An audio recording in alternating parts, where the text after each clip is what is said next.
మీనరాశి వారికి 2026 మరి మకర సంక్రాంతి నుండి 2027 మకర సంక్రాంతి వరకు కూడా అత్యంత అద్భుతంగా మీ జీవితం ఉండాలి అని అనుకునేటువంటి వారు తప్పకుండా మీ దగ్గరలో మీ ఇంట్లో ఈశాన్య మూలన ఎక్వేరియం తెచ్చిపెట్టుకోండి.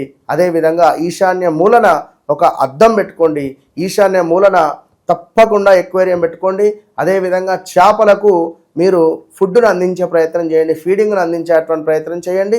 దినదినము అభివృద్ధి అనేటువంటిది మీకు కనబడుతుంది. అదేవిధంగా క్షేమస్థైర్య ధైర్య వీర్య విజయ అభయ ఆయురారోగ్య ఐశ్వర్యాభివృద్ధ్యర్థం మనోవాంఛ అభీష్ట బల సిద్ధ్యర్థం తప్పకుండా మీనరాశి వారు ఎట్టి కోశాన కూడా మీ దగ్గరలో ఉండేటువంటి దేవాలయంలో ప్రతిరోజు కూడా శంకరునిపై ఒక చెంబ నీళ్లు అభిషేకానికి మీరు పోస్తూ ఉండడం ద్వారా అద్భుతమైనటువంటి ఫలితాలు ఉంటాయి. మిరియాలు కలిపినటువంటి అంటే మిరియాల పొడిని కలిపినటువంటి నీటిని ఈశ్వరునికి అభిషేకం చేయడం ద్వారా అప్పులు, ఆరోగ్యము, సంతానము అదేవిధంగా చాలా అత్యంత అద్భుతమైనటువంటి ఫలితాలు కనబడుతున్నాయి. కనుక మీరు ఏదేమైనప్పటికీ కూడా మీ వ్యక్తిగత జాతకం అనేటువంటిది చాలా అల్టిమేట్.